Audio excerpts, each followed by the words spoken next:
SABC, together with the Department of Justice and Constitutional Development, bring you the final verdict. In the pursuit of justice, we are all equal before the law. These are some of the stories that have led to the final verdict.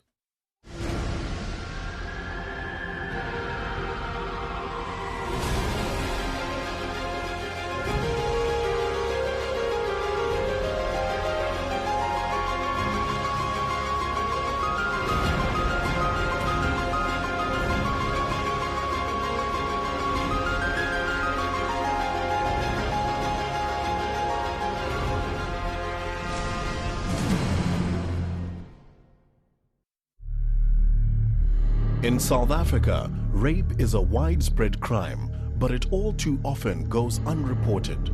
Even more shocking is that because children are more vulnerable, they often fall victim to this heinous offense. One of the most serious blights on our society is the rape of children, and particularly babies and toddlers. It is quite shocking. And it is important that where such events occur, that the system can step in to protect society. I think that we live in an extremely violent society. I think we live in a society where power rules in terms of forcing one's self on somebody who is innocent or vulnerable. I think we have a history of that, both politically and because we do live in a very, very violent society.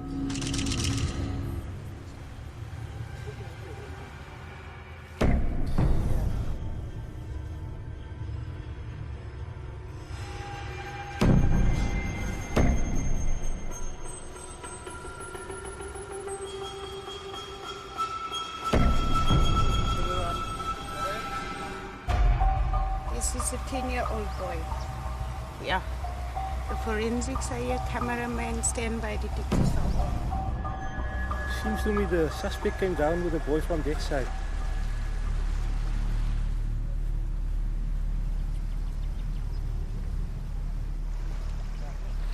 You can see the strangulation marks. Okay then, zip it up. The post-mortem report confirmed the young victim's strangulation. It also found he had been brutally raped. Take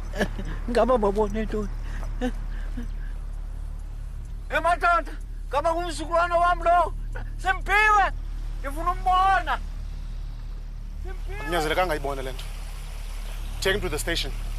So Tibana Pambil, clean this up.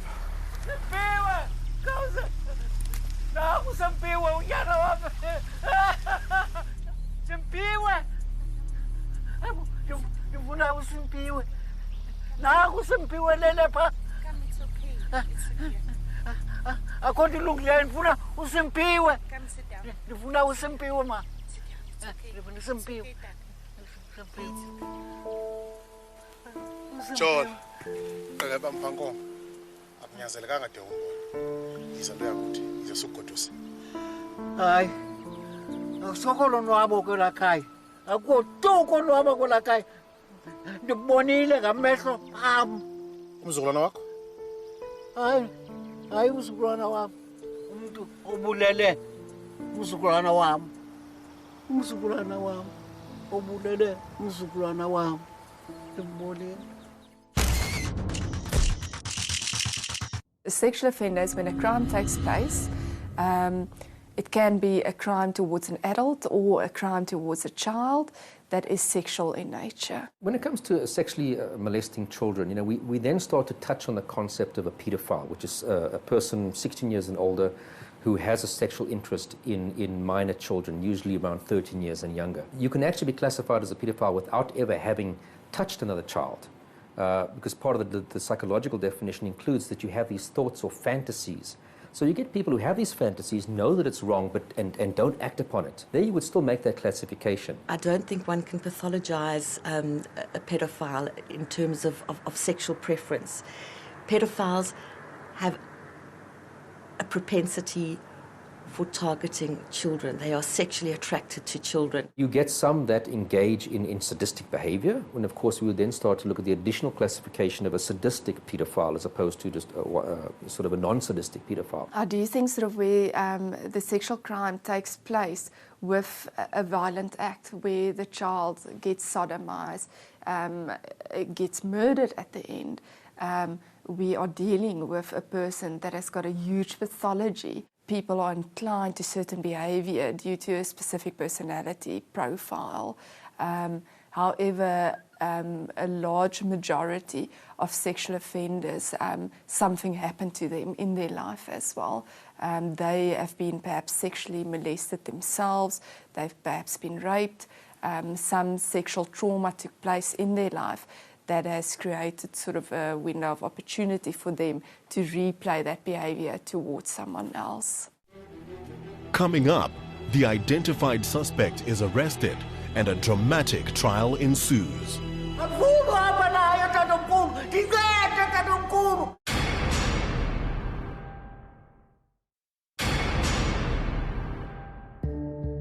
The Criminal Law Amendment Act has expanded the legal definition of rape, and it now applies to all forms of sexual penetration regardless of gender.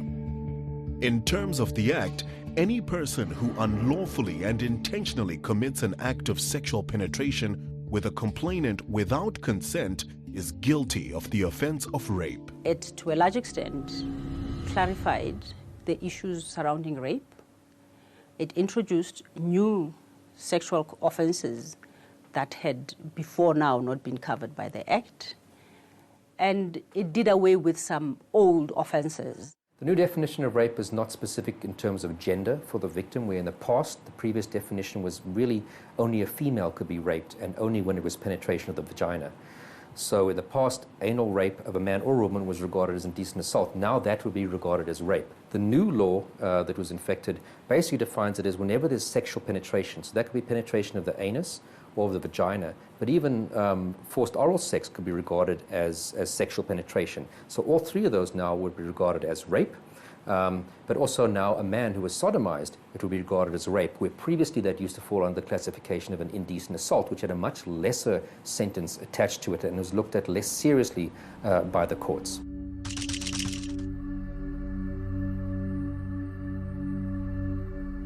On the 7th of September, the man identified by the victim's grandfather was arrested. A state-appointed defense attorney was put on the case. Mr. Sazi?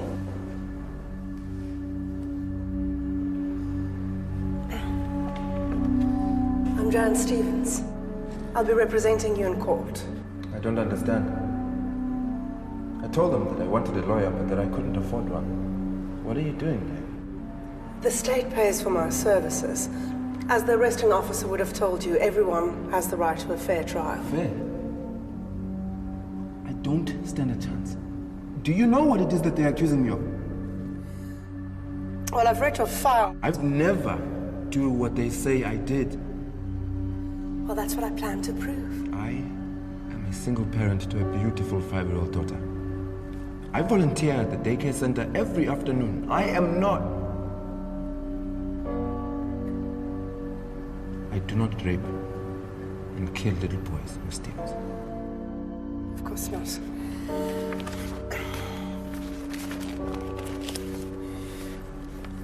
Do you have any idea who might have done this? Or why the boy's grandfather is blaming you? That old man, he drinks. He has been drinking for the last 40 years. He's always stumbling around and he can barely see with his own eyes. This drunk, blind old man says he saw me and everyone believes him. I would never do that. Never. The Constitution guarantees everybody the right to a fair trial, particularly where the child or the complainant is no longer around, particularly where the witnesses are few. The risks of meting out an injustice on a wrong man are very high. In such a situation, the law requires that a legal practitioner be appointed to represent him. The constitutional right to a fair trial includes the right of the accused to be tried in a language that they understand, or to have the proceedings translated into that language. In Sazi's case, he was comfortable with both English and isiXhosa, so there was no need to employ the services of an interpreter. Mr. Bongela, ndiyazi ukuba this is very, very difficult for you. Kodwa ke, ndicela usithele thuphe ngoba busuku besiganeko. Ndandihleli endlini. Ndigqiba kutya ndimamele unomathotholo.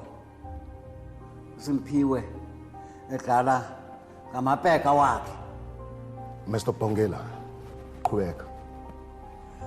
Kwangena ummangalelwa. Ngaba mhlawumbi ulahlekile okanye unxilile. Esithi uSiphiwe makamlandele.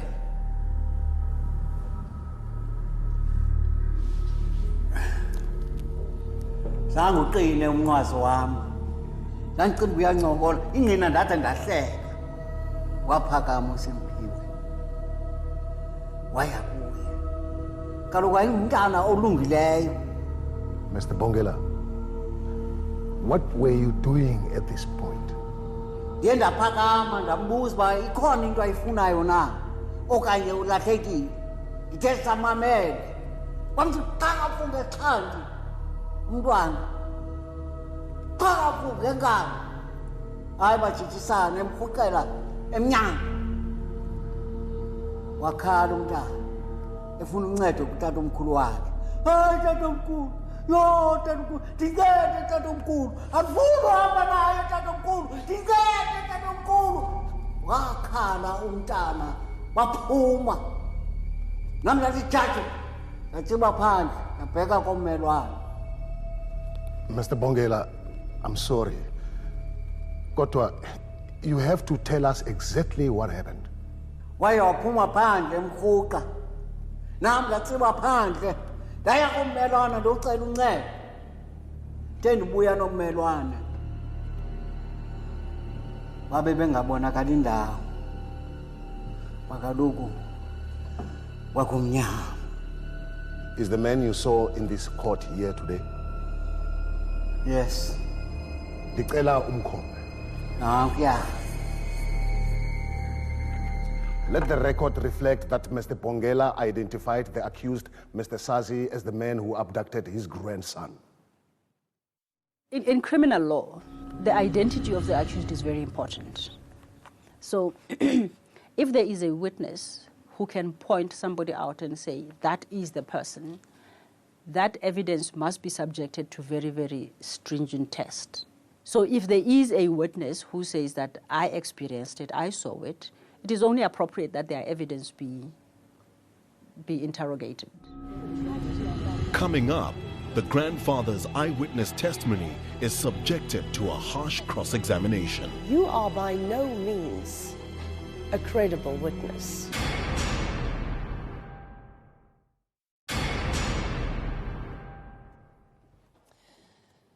Mnumzana Bongela, ndiyakonda ukuba the tragedy of that night must have been overwhelming. Kunjalo. And he asked that the loss of a child or grandchild must be debilitating, to say the least. And I can imagine that the desire to put the culprit away at any cost is a natural result. Mr. Bongela, what time of day did the incident occur? About 9 o'clock. So, bekunyama. Ewe. How's the lighting in your house? My house is lit with candles. Candles produce notoriously bad light, not to mention a small amount of smoke. Would you say this is the ideal light to accurately identify the details of a man's face? No, but... I see you wear glasses. Uyabona kakuhle, Mnumzana Bongela. Not bad.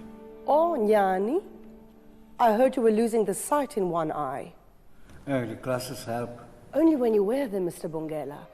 Witnesses told police that you were not wearing your glasses that night.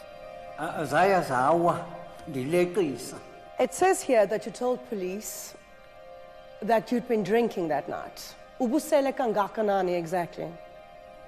One or two. One or two what? When the police searched your house, they found 6 empty quarts of beer and a newly emptied bottle of brandy. Would you call that one or two?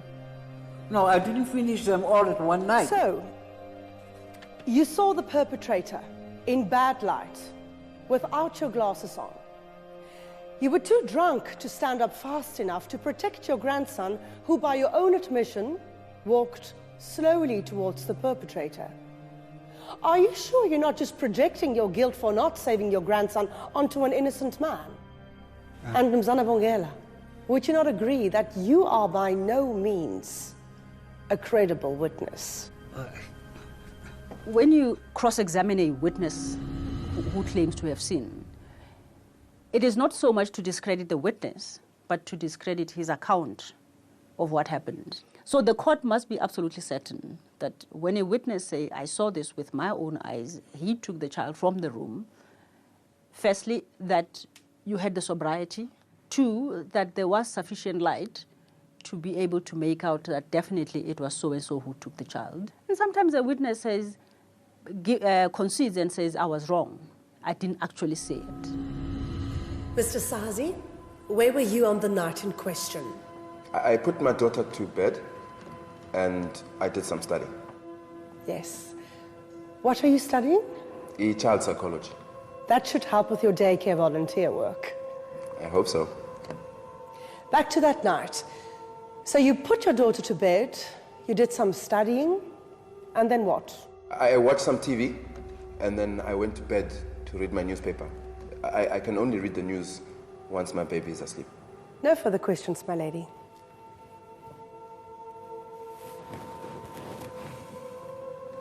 Mr. Sazi, by the sounds of things, you have a wide-ranging interest in children.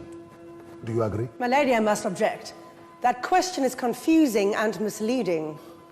Rephrase your question, Mr. Sidima. I apologize, my lady. Mr. Sazi, your wife disappeared 4 years ago under mysterious circumstances, correct? Correct. And her body was never found, correct? No. That was handy, wasn't it, Mr. Sazi? Object, my lady, on grounds of relevancy. I will allow this line of questioning. If it pleases this court, I would like to read the accused's official police statement describing the night in which his wife disappeared. I put my daughter to sleep and I did some studying. As I waited for my wife, I watched some TV, then went to bed and read the newspaper. I can only read the news once my daughter is asleep. Sounds familiar, Mr. Sazi? So your wife disappears mysteriously, then 4 years later, a student of yours is found brutally murdered. And both times you give the exact same statement. Is that the alibi you always use each time you commit a crime? I had nothing to do with my wife's disappearance. What about Usimpiwe? What do you want me to say? Huh? That yes, I strangled him. Yes, I raped him. Yes, I killed him. Because how else was he supposed to stop screaming? Sazi's unintended confession on the stand, coupled with DNA and forensic evidence, assisted the state to prove beyond a reasonable doubt that he was guilty of the crimes with which he was charged. This is a shocking tale of a sick, twisted individual and the young boy he used like an object and disregarded once his perverted desires were sated. Mr. Sazi, the fact that you invaded the home of the deceased and took advantage of his vulnerability shows a callous, monstrous mind which has no place in civilized society. The child must have endured unimaginable terror at the hands of the accused. He was taken from the safety of his own home and dragged in total darkness to a field where he was brutally raped. In respect of count 1, the murder of Simphiwe Bongela, you are found guilty. On count 2, which is the rape of Simpiwe Bongela, you are found guilty. Court is adjourned until tomorrow at 10 a.m. when I will pronounce my sentence. The law has recently been changed to introduce what we call minimum sentences. There are certain crimes for which minimum sentences apply. And minimum sentences merely mean that a judge doesn't have much scope to impose a lesser sentence. Now, rape is one of those crimes which can attract a minimum sentence of 15 years. If a person is convicted of a sexual offense against a child or a mentally disabled person at any time after 2009, the court will order that their name and full particulars be entered onto the National Sexual Offenders Register. The reason being is to prevent such people who have been convicted thereof to have access to them, whether they will be applying for an adoption, a kingship or foster care, or those processes that fall under, or to work with those. If you are a teacher, if you are a doctor or anybody else that you want to work with a child, you'll never be allowed to work with a child or a mentally disabled person in any capacity, whether as a psychologist, or you'll never have access, so to say. Yes, there is a big part that is a crime that needs to be sort of in the criminal system. He needs to go to prison.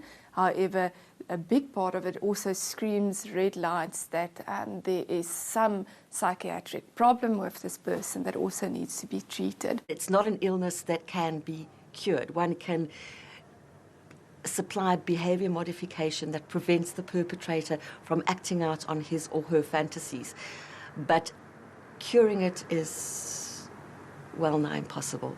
There's a very poor prognosis for rehabilitation. We will never stop them from being sexually attracted to children, but the programs that they undergo are more aimed at can we make sure they don't act upon those urges, which is why many of those child molesters or pedophiles over an extended period of time do relapse and start reoffending. I don't see why society cannot demand that it be protected from people like that. And the only way to be protected from people like that is firstly to put them away for a long, long time, and secondly for the public to understand that this is not acceptable. The Criminal Law Sexual Offences and Related Matters Amendment Act has expanded the definition of rape. The offence is now applicable to all forms of sexual penetration without consent, irrespective of gender. The crime of rape carries a heavy sentence, and in most cases, the minimum sentence is 15 years. The National Sexual Offenders Register keeps a record of the names and particulars of all offenders who are convicted of a sexual offense against a child or mentally disabled person.